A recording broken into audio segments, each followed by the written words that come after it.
수요 예배에 나온 성도님들을 환영합니다. 오늘 좀 눈이 많이 와서 이제 교회 오는 길이 좀 쉽지 않았을 텐데 우리 잘 오셨다는 의미로 이제 앞뒤 좌우로 반갑습니다 이렇게 인사 나누겠습니다. 반갑습니다. 네, 한 번만 더 인사할까요? 예, 반갑습니다. 한 번 더 할게요. 반갑습니다. 반갑습니다. 예, 감사합니다. 예, 오늘은 보고 들은 것을 말하지 아니할 수 없다라는 제목으로 함께 말씀을 나누도록 하겠습니다. 우리가 한 달 전부터 해서 이제 사도행전을 좀 보고 있죠. 지난주에 우리는 이 성전 미문에서 구걸하던 안진뱅이를 베드로와 요한이 발견을 하고 또 그를 예수님의 이름으로 일으킨 장면을 살펴봤습니다. 베드로는 이 이적을 베푼 후에 솔로몬 행각에서 백성들에게 설교를 하면서 예수 그리스도를 전파를 했는데 오늘은 그 이후의 장면을 좀 보도록 하겠습니다. 사도들이 백성을 향해서 예수님이 어떤 분인지를 가르치고 있을 때 제사장과 성전 맡은 자 또 사두개인들이 그 자리에 이르렀습니다. 이 제사장과 성전 맡은 자 그리고 사두개인들은 예수님의 공생의 기간 동안에 줄곧 예수님을 괴롭히던 자들로서 특별히 예수님을 죽이는 일에 앞장을 섰던 사람들입니다. 이들은 당시에 유대교의 종교 지도자였을 뿐만이 아니라 우리가 조금 주목해야 할 사실이 있는데 그게 뭐냐면 이 사람들은 당시 유대 사회에 있어서도 기득권층이었다는 사실입니다. 여러분, 제사장은 어떤 사람입니까? 제사장은 제사와 예배를 주관하는 사람으로서 때로는 성전 관리까지도 그들의 관할이었습니다. 성전 맡은 자는 성전의 치안과 질서를 유지하는 사람들이었는데 이들은 서열상 제사장 다음 가는 사람들이었습니다. 이들은 앞서도 설명을 드렸지만 당시 유대 사회의 종교 지도자일 뿐만이 아니라 기득권층이라고 말씀을 드렸는데 이들이 기득권층인 까닭은 이제 결론부터 말씀을 드려서 이 제사장과 성전 맡은 자들 중에서 상당수가 사두개파 출신이었기 때문입니다. 참고로 이 사두개파와 관련해서 조금 더 설명을 좀 드리겠습니다. 사두개파는 이제 우리가 흔히 알고 있는 것처럼 그 예수님 당시 유대교의 바리새파와 함께 주요 분파 중에 하나였죠. 특별히 이 사두개파는 부활을 부정을 했고 이런 이유로 바리새파와 갈등이 있었다는 사실을 우리는 이미 알고 있습니다. 사두개파, 바리새파는 서로 비슷한 점이 있는가 하면 또 다른 점도 있었는데 먼저 비슷한 점은 이 두 종파가 유대교의 가장 핵심적인 종파였다는 것이고 다른 점은 사두개인들이 바리새인들과는 좀 다르게 사회적으로 기득권층, 소위 말해서 힘이 좀 강한 여당이었다는 것입니다. 그럼 여러분 왜 사두개인들은 기득권층이 많았을까요? 이것은 결국에 그들이 부활을 부정하는 것과 연관이 있습니다.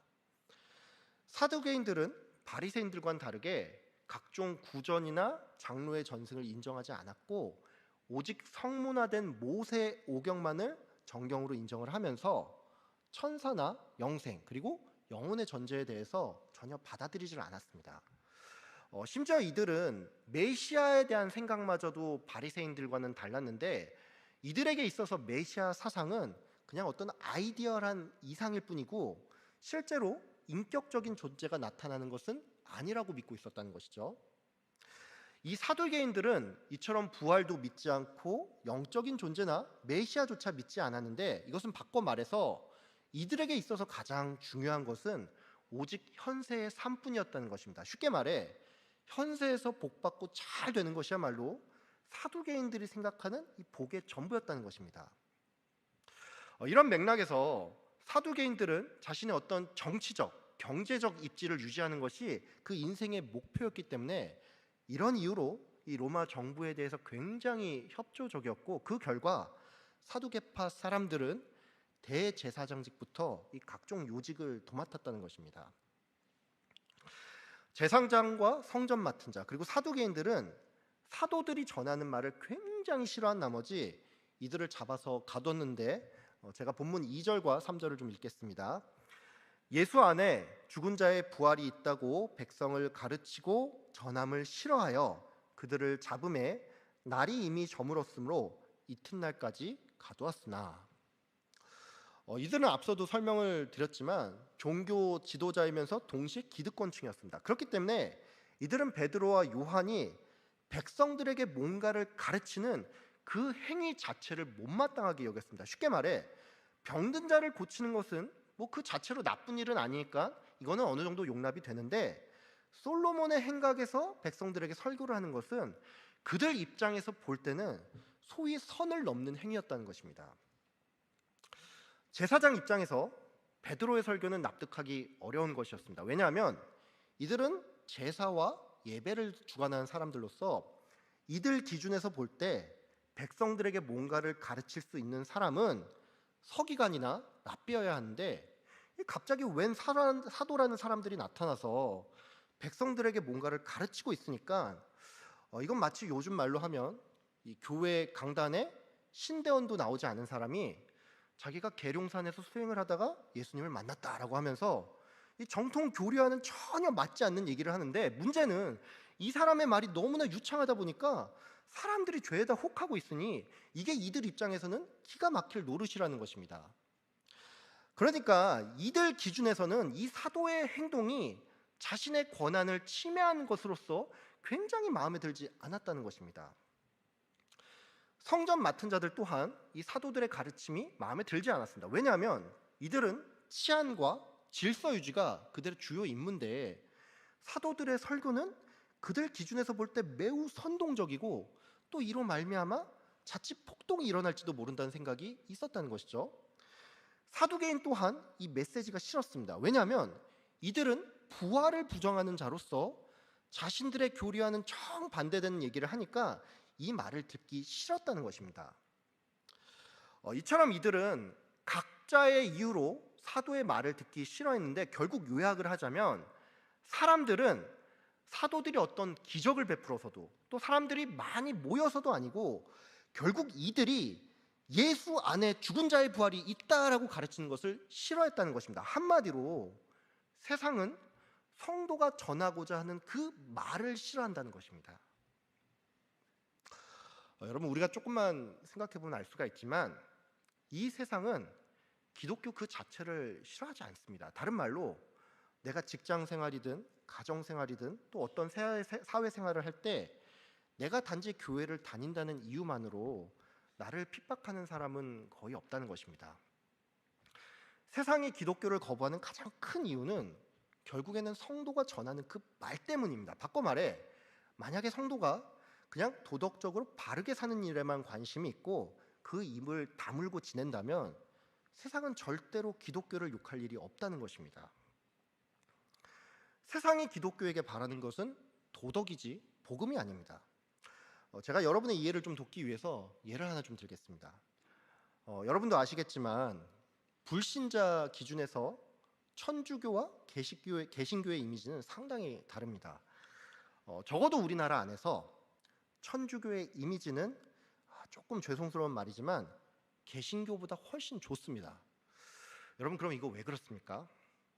여러 가지 이유가 있겠지만 진짜로 가장 큰 이유는 우리나라 천주교인들 대부분이 전도를 하지 않기 때문입니다.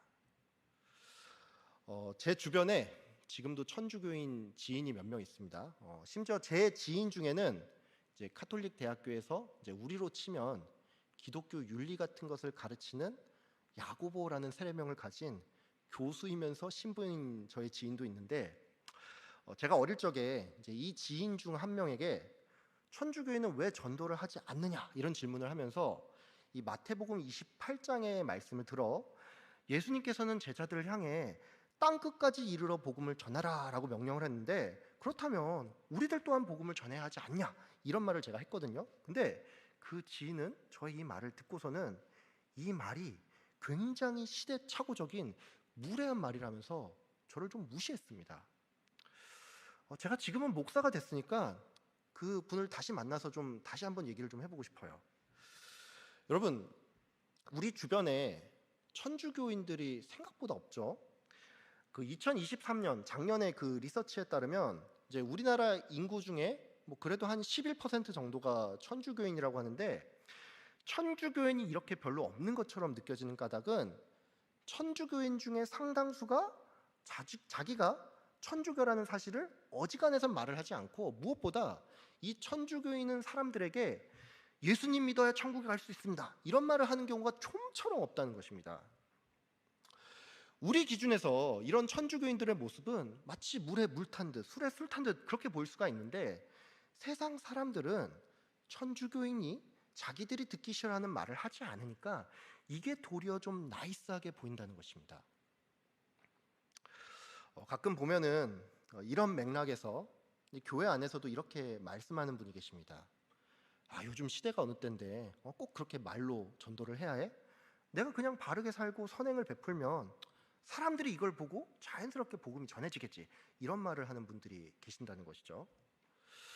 여러분, 근데 이런 말은 뭐 얼핏 보면 굉장히 세련돼 보이고 나름 그럴듯해 보일 수가 있는데, 결국 복음이 빠진 선행은 생명이 없는 것이고, 이런 행동은 불교인도 세상 사람도 할 수 있는 일이니까 그 자체로서는 그 어떤 의미도 없다는 것입니다. 제가 한 몇 주 전쯤에 이제 저희 교구원 중에 이제 한 분을 좀 신방을 했는데, 이분 같은 경우에 평생 교회를 다니지 않다가 코로나 기간 중에 이제 스스로 교회를 나가야겠다라고 생각을 하고 교회를 나온 분이 계십니다. 좀 특이하죠? 이분은 자기가 교회에 나오니까 뭔가 말로 표현할 수 없는 큰 평안이 자신에게 임했다고 하면서 금방 믿음이 생겼다고 하는데, 이분은 저한테 말하기를 자기가 좀 더 어릴 적부터 교회를 나왔으면 더 좋았을 것 같다라는 그런 말을 했습니다. 그러면서 이분은 저한테, 왜 내 주변에 분명 교회를 다닌 사람도 있었을 때 내가 40 몇 년을 사는 동안에 나에게 교회 가자고 하는 사람이 단 한 사람도 없었는지 이게 잘 이해가 안 된다는 말을 했습니다. 여러분, 제가 이 말에 어떻게 대답을 했을까요? 저는 이렇게 말했습니다. 내가 예수를 믿는 건 결국 하나님의 계획 안에 있는 것이고, 그렇기 때문에 내 생각에는 내가 어릴 적부터 교회를 나가는 게 훨씬 좋아 보일 수 있지만, 하나님 입장에서는 그게 베스트 타이밍이기 때문에 성도님이 그때서야 예수님을 만나게 된 것입니다, 이렇게 말을 했습니다. 여러분, 저의 이 말은 틀린 말은 아니죠. 근데 제가 이것과는 좀 별개로 좀 뼈 아프게 느낀 것은, 이분이 교회를 나오기 전까지 그 오랜 시간 자기에게 전도를 하는 사람이 한 명도 없었다는 사실입니다.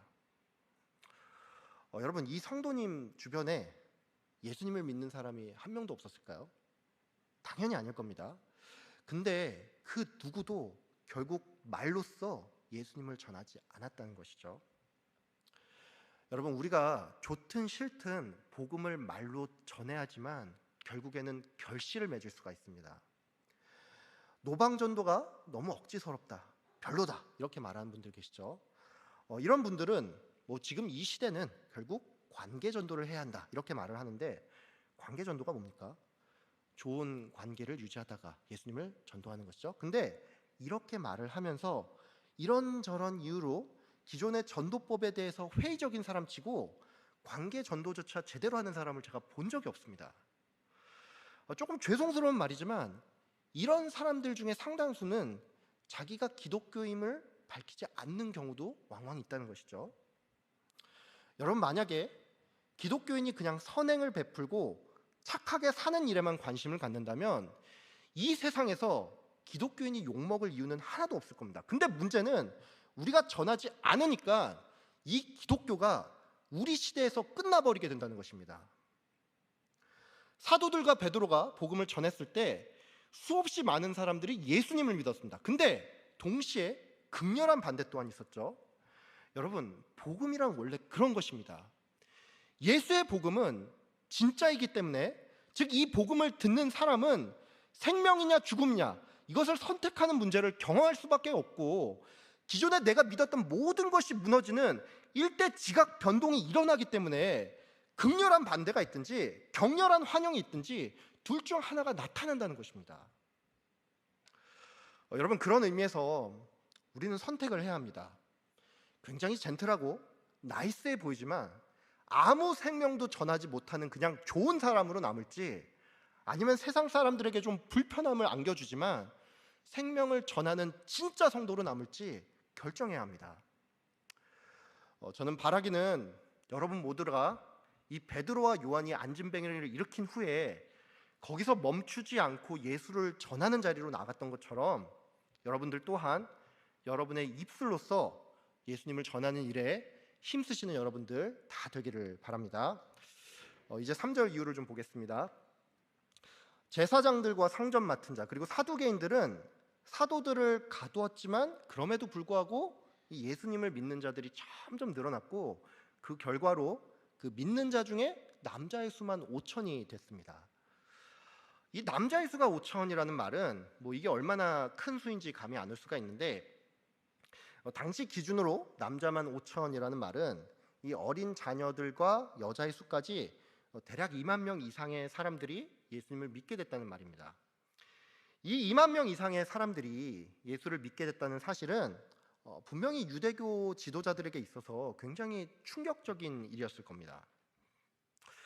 예수님 당시 예루살렘의 인구는 뭐 대략 8만에서 10만 정도로 추산이 되는데 그러니까 이게 무슨 말이냐면 예수님이 승천한 뒤에 사도들이 복음을 전하기 시작했고 불과 얼마 지나지 않아서 이 예루살렘 인구의 총 4분의 1 이상이 유대교에서 기독교로 개종을 했다는 겁니다. 그러니까 유대교 지도자들 입장에서는 이것은 너무나도 급격한 변화이기 때문에 이들은 공회를 열어서 이 일을 최대한 빠르게 처리할 필요가 있었단 말이죠. 제가 본문 5절부터 7절까지를 좀 읽겠습니다. 이튿날 관리들과 장로들과 서기관들이 예루살렘에 모였는데 대제사장 안나스와 가야바와 요한과 알렉산더와 및 대제사장의 문중이 다 참여하여 사도들을 가운데 세우고 묻되 너희가 무슨 권세와 누구의 이름으로 이 일을 행하였느냐. 대제사장과 장로들 그리고 서기관들은 이 산헤드린 공회의 멤버들을 의미하는데 이들은 예루살렘에 모여서 사도들을 삥 둘러 앉은 채 그들을 가운데 세우고 이들을 몰아세웠습니다. 이 멤버 중에는 대제사장인 안나스와 가야바가 있었는데 어디서 들은 이름이죠. 이 사람들은 과거에 재판을 열어서 예수님을 정죄했던 인물이었습니다. 대제사장과 그 문중은 사도들을 향해서 너희가 무슨 권세와 누구의 이름으로 이 일을 행했냐라고 질문했는데 참고로 마태복음 21장에도 보면은 이와 비슷한 장면이 나온다는 것을 알 수가 있습니다. 예수님께서 성전에서 가르칠 때 역시나 대제사장들과 장로들이 나와서 네가 무슨 권위로 이 일을 하느냐 이렇게 묻는 장면이 나오죠. 여러분 그러면 이 산헤드린 공회는 왜 사도들에게 이 동일한 질문을 한 걸까요? 정말로 사도의 대답을 듣기 위해서 이 같은 질문을 한 걸까요? 당연히 아니겠죠. 우리도 가끔 그렇지만 우리가 뭔가 답을 정해놓고 질문을 할 때가 있습니다. 예를 들어서 야 너 누가 그런 짓 하라고 했어 뭐 이런 말을 한다든지 역시나 비슷한 맥락에서 너 나한테 대체 왜 그래 뭐 이런 질문을 우리가 할 때도 있는데 이런 질문은 질문이라기보다는 네가 그런 행동을 해서는 안 된다라는 의미를 가지고 있죠. 실제로 오늘 이 본문도 이제 헬라어 본문을 직역을 하면 그 의미가 더욱 확실히 드러납니다. 한글 성경은 너희가 무슨 권세와 누구의 이름으로 이 일을 행했냐라고 나와 있는데 실제 헬라어는 너희를 의미하는 이 휘메이스라는 단어가 문장의 가장 마지막에 들어갑니다. 그러니까 이 원문을 우리가 좀 더 와닿게 번역을 하자면 무슨 권세와 누구의 이름으로 이런 일을 행했냐 너희 따위가 이 말이라는 것이죠. 앞서 말씀을 드렸지만 이 유대교 지도자들은 사도들이 설교를 하는 그 행위 자체를 못마땅하게 여겼습니다. 쉽게 말해서 너희 같은 촌놈이 감히 여기가 어디라고 설교를 해 뭐 이 같은 경멸의 의미를 가지고서 이 같은 질문을 던졌다는 것이죠.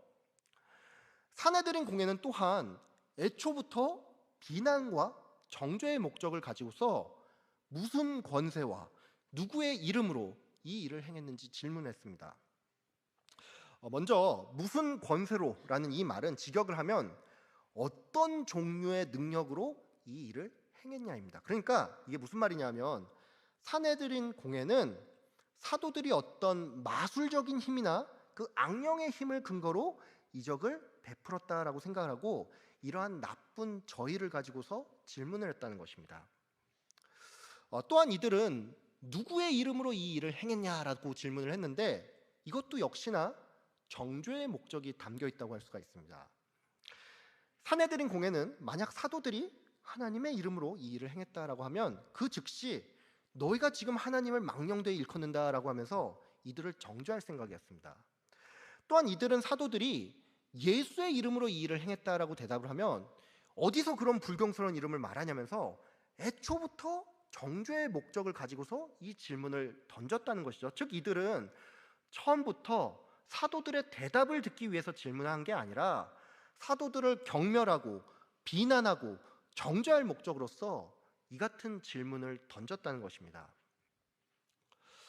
베드로는 이들의 악의가 담긴 질문에 성령으로 담대하게 말했는데 우리 본문 8절부터 12절까지를 이제 함께 교독을 좀 하도록 하겠습니다.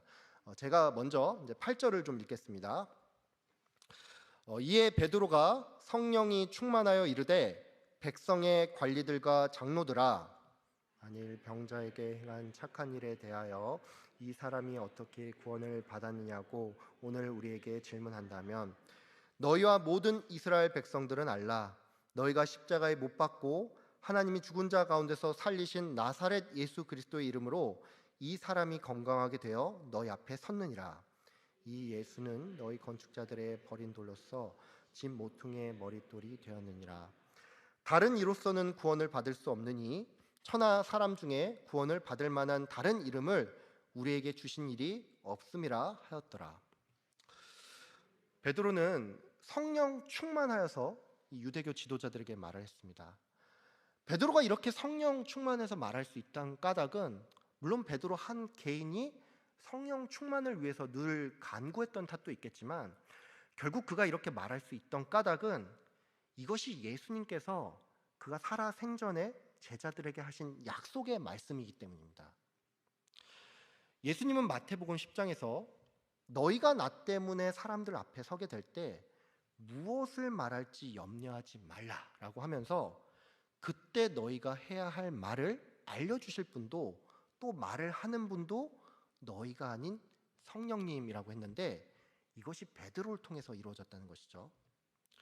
베드로는 이처럼 성령의 역사하심으로 굉장히 위압적인 분위기 속에서도 전혀 주눅이 들지 않았는데 먼저 그는 자신이 행한 이 일을 병자에게 행한 착한 일이라고 말했습니다. 베드로가 이같이 말한 데는 크게 두 가지 의미가 있다고 할 수가 있습니다. 첫 번째는 우리가 일으킨 이 이적은 마땅히 칭찬받아야 할 선한 일이라는 것을 변호하는 것이고 두 번째로는 그렇기 때문에 너희는 뭐하러 지금 이 일에 대해서 굳이 꼬투리를 잡냐 이 의미가 담겨 있다는 것입니다. 베드로는 이어서 너희가 십자가에 못 박았지만 하나님께서 살리신 나사렛 예수의 이름으로 이 사람이 건강하게 되었다라고 말을 했는데 베드로는 이 말을 통해서 예수를 죽인 너희들의 죄를 지적함과 동시에 예수님께서 살아나신 것은 결국 하나님의 일이니까 이 병자가 건강해진 것 또한 예수의 이름으로 선포한 것이지만 하나님께서 일으키신 이적임을 그들에게 당당히 선포했다는 것입니다. 베드로는 또한 이 사내들인 공회의 회원들이 잘 알고 있는 시편 118편의 말씀을 인용하여서 예수님은 건축자들, 즉 너희들이 버린 돌로서 너희는 비록 예수님을 배척했지만 이것이 집 머리에 모퉁이의 머릿돌, 즉 하나님께서는 예수를 통해 만민을 구원하는 기초로 삼으셨다라고 그들이 역설했습니다. 베드로는 여기서 멈추지 않고 예수님 외에는 구원의 길이 없음을 밝혔는데 이 12절은 우리가 좀 주목할 필요가 있습니다. 왜냐하면 베드로의 이 발언은 질문에 대한 답변이 아닌 우리를 핍박하는 너희 또한 예수를 믿어야지만 생명을 얻을 수 있다는 즉 전도를 목적으로서 이 말을 했기 때문입니다. 베드로는 솔직히 사내들인 공회가 질문했을 때 이에 맞는 답만 딱 하고 말을 끝냈어도 됩니다. 쉽게 말해서 이거죠. 너희가 누구의 이름으로 이 일을 행했냐라는 질문에 예수의 이름으로 이 일을 행했다, 이렇게만 말하면 된다는 것이죠. 근데 베드로는 굳이 여기서 더 나아가 예수님 외에는 구원을 얻을 자가 없다라는 말을 했는데, 여러분, 이것이 의미하는 바는 먼저는 성도의 모든 말과 행동이 결국 예수님을 증거하는 대로 나아가야 한다는 것이고, 특별히 나를 괴롭게 하고 또 힘들게 하는 그 사람에게도 우리가 예수님을 증거해야 한다는 것입니다. 여러분, 근데 이게 말처럼 쉽지가 않죠. 좀 부끄러운 얘기인데, 솔직히 저 또한 제가 이제 직장 생활을 하는 동안에 좀 많이 싫었던 사람이 있었는데, 이분이 때마침 기독교를 굉장히 싫어하는 안티였거든요.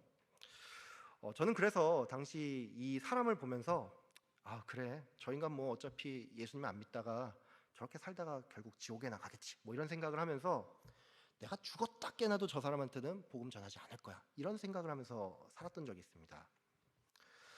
여러분, 이런 과거가 저에게 있는데 제가 어떻게 여러분을 힘들게 하는 그 사람에게 복음을 전하십시오, 이런 권면을 제가 할 수가 있겠습니까? 여러분, 근데 제가 이것을 여러분께 말씀드리는 까닭은 결국 이 일이 사람의 의지로는 할 수 없는 일이기 때문입니다. 여러분, 베드로의 입장에서 한번 생각을 해보세요. 이 사내들인 공의 구성원은 안나스와 가야바 그리고 대제사장 문중입니다. 이들은 예수님을 죽이는 일에 가장 앞장섰던 사람이었죠. 베드로가 이 사람들을 눈앞에서 봤을 때 이 베드로의 마음은 어떻겠습니까? 인간적 심정으로는 하나님께서 최대한 잔인하게 이 사람들을 심판하면 좋겠는데, 이들이 여전히 권력을 가지고서 자기들을 가두고 신문을 하고 있으니까 이 베드로 입장에서는 피가 거꾸로 솟는 기분이겠죠. 만약에 제가 이와 같은 상황이 있었다면 저는 이 대제사장 무리를 향해서 각종 저주의 말을 쏟아내면 쏟아냈지 이 구원을 얻을 방법에 대해서는 절대로 말을 하지 않았을 겁니다. 근데 여러분, 베드로가 이처럼 구원의 길을 이 악한 사람들에게, 이 정말 원수와도 같은 사람들에게도 제시를 했다는 것은 그가 자신의 의지와 힘으로써 이 말을 한 게 아니라 성령님께서 이 말을 하시겠다는 것입니다. 여러분, 우리가 성령 충만을 구하고 또 성령께서 내 안에서 역사해야지만 우리는 그때서야 비로소 복음을 전할 수가 있습니다. 여러분, 내 의지로 복음을 전하지 못한다는 것에 너무 자책하지 마시고, 나에게 원수 같고 또 나를 괴롭히는 자에게도 이 복음을 전하기 위해서 성령 충만을 구하고 성령이 나의 입술을 주장하여 주시기를 항상 구하는 여러분이 다 되시길 바랍니다. 사내들인 공회는 베드로의 답변을 들으면서 이 일이 조금 이상하게 느껴졌습니다. 베드로와 요한은 분명히 어부 출신이었고 또 그들의 학문이라고 해봤자 별 볼 일 없는 수준일 텐데, 이들이 너무나 박식하고 또 조리 있게 말을 잘 하다 보니까 이게 첫 번째는 너무나도 충격적이었고, 또 이들이 예수와 함께 있던 자들로서 자신들이 불법적으로 예수님을 처형한 일을 걸고 넘어질까 봐 이게 내심 마음에 또 걸렸다는 것입니다. 무엇보다 이들은 정말로 확실한 증거, 즉 나은 사람이 있으니까 이 사도들에게 딱히 뭐라고 더 할 말이 없었다는 것이죠. 사내들인 공회는 예수의 이름으로 분명히 사람들이 낫는 것을 보았습니다. 그리고 이 자리에는 서기관도 있었는데, 이게 무슨 말이냐면 이 서기관들은 구약의 율법에 정통한 자로서 율법의 관점에서 그 사도들의 말에 뭔가 허점이 있다면 이걸 집요하게 파고들어서 논쟁을 할 수 있었다는 것인데, 이들은 어찌된 모양인지 그 사도들의 말을 도무지 당해낼 수가 없었다는 것입니다. 여러분, 어째서 서기관들은 이 사도들의 말에 단 한마디도 반박하지 못한 걸까요? 가장 큰 이유는 베드로가 성령 충만해서 그의 말이 권위가 있어서 그런 거겠죠. 근데 이걸 좀 더 정확하게 말씀을 드리면 이것 또한 예수님의 약속이기 때문입니다. 누가복음 21장에 보면 예수님께서 그의 제자들에게 너희는 변명할 것을 미리 궁리하지 말라라고 하면서 너희의 모든 대적이 너희를 대항하거나 변박할 수 없는, 즉 변론하거나 반박할 수 없는 언변과 지혜를 주겠다라는 말이 나옵니다. 여러분, 이 말이 뭡니까? 너희가 성령 충만하여서 말할 때 그 말을 듣는 사람은 변론도 할 수 없고 반박도 할 수 없다는 것이죠. 사내들인 공회는 자신들조차 부인할 수 없는 이 명백한 사실을 경험했음에도 불구하고 예수님을 받아들이기는커녕 오히려 사도들을 위협해서 도무지 예수의 이름으로 전하지도 가르치지도 말라라고 그들을 위협했는데, 사도들은 이 협박 앞에 하나님 앞에서 너희의 말을 듣는 것이 하나님의 말씀을 듣는 것보다 옳은지 판단하라라고 하면서 우리는 보고 들은 것을 말하지 아니할 수 없다라고 말을 했습니다. 관리들은 백성의 눈치를 보고 또 그들이 폭동을 일으키지는 않을지, 자신들이 기득권이 빼앗기지는 않을지 이런 세상적인 것들을 생각한 반면에 사도들은 정말 하나님의 말씀에 순종하는 그 일만을 생각했다는 거죠. 여러분, 그래서 그 결과로 이것을 지켜본 모든 사람들이 그 된 일을 보고 하나님을 찬양하게 됐다는 것입니다. 우리가 이런 말 하죠. 성도의 존재 목적은 하나님께 영광을 돌리기 위함이다. 근데 여러분, 우리는 도대체 어떻게 살아야지만 이 하나님께 영광을 돌릴 수가 있을까요? 내가 이 세상 살면서 형통하고 복받고 잘 되는 것이 하나님께 영광을 돌리는 일일까요? 물론 하나님께서는 때로 우리에게 이런 복을 허용하기도 하는데, 여러분, 이 질문에 대한 답은 성도가 말씀에 순종하는 것이 결국 하나님께 영광을 돌리는 일이라는 것입니다. 다시 말씀드리겠고요. 성도가 말씀에 순종하는 것이 하나님께 영광을 돌리는 일입니다. 사두개인의 믿음은 신앙생활이 아닌 종교생활이었습니다. 문제는 우리 안에도 이런 부분이 없는지를 점검해야 한다는 것입니다. 다른 말로 내가 지금 무속신앙의 그런 마인드를 가지고서 나의 복을 위해서 예수님을 믿지는 않는지 우리가 돌아봐야 한다는 것입니다. 여러분, 예수님은 우리에게 나를 따르려는 자는 자기를 부인하고 자기 십자가를 지고 나를 따라야 한다라고 말을 했습니다. 사도 바울은 또한 그가 가장 사랑하는 디모데에게 복음과 함께 고난을 받으라라고 말을 했다는 것이죠. 여러분, 그렇습니다.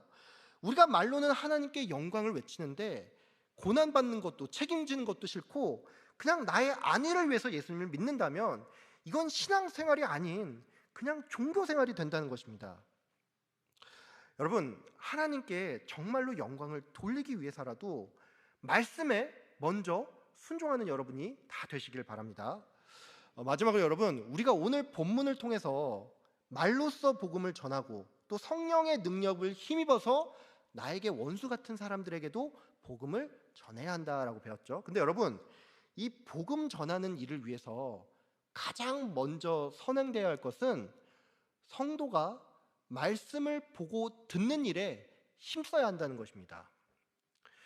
오늘 본문 20절에 보면 이 사도들이 사내들인 공회를 향해서 우리는 보고 들은 것을 말하지 아니할 수 없다라고 말하는 장면이 나오죠. 여러분, 사도들의 이 말이 뭡니까?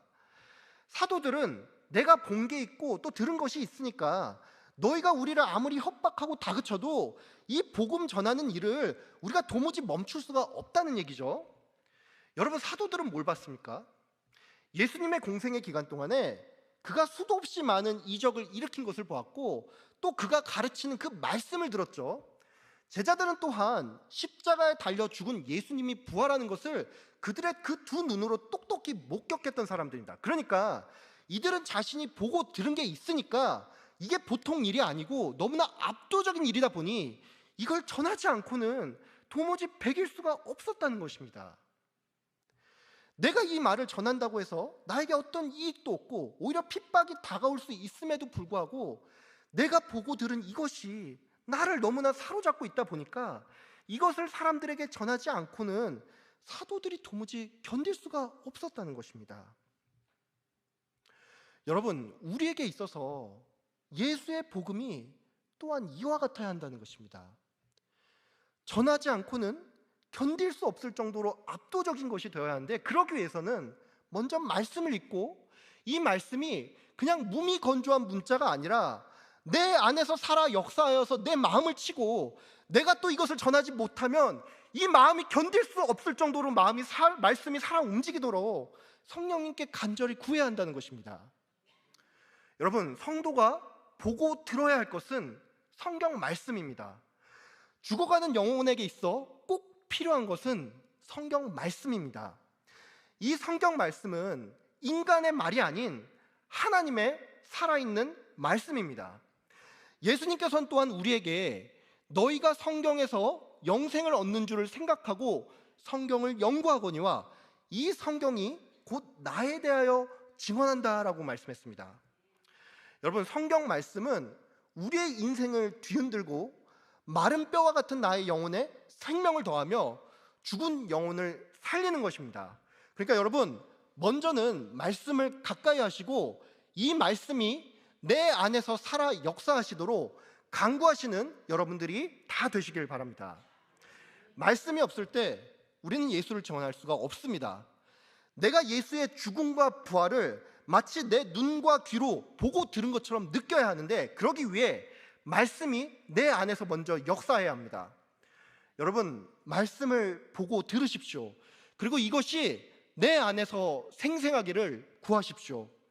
우리가 말씀을 가까이 하고 말씀이 내 안에서 역사할 때 우리는 예수님의 찬 증인으로서 살아갈 수가 있습니다. 오늘 이 시간 예배 자리에 참석한 여러분 모두가 예수의 부활을 말씀으로 체험하시고 또 이것을 이 세상에 담대히 증언하면서 살아가시기를 주님의 이름으로 축복하며 기도합니다. 기도하겠습니다. 참 좋으신 하나님 아버지, 오늘 사도행전의 말씀을 통하여서 우리가 전해야 할 것이 무엇인지를 깨닫게 해주셔서 감사합니다. 아버지, 예수의 복음을 알기 원합니다. 말씀을 보고 듣고 또 이것을 전하는 일을 참을 수 없을 정도로 내 안에서 강력히 역사할 수 있도록 주님 인도하여 주시옵소서. 이 말씀이 내 안에서 살아 숨쉴 때 우리는 이 말씀을 증거하는 증인이 될 것입니다. 하나님, 우리가 그 증인의 삶을 살아가게 하여 주시고, 아버지 하나님, 무엇보다 행실뿐만이 아니라 우리가 말로써 예수 그리스도의 복음을 증거하는 삶을 살아가는 우리 모두가 다 될 수 있도록 주님 인도하여 주시옵소서. 감사드리며 예수님의 이름으로 기도드립니다. 아멘.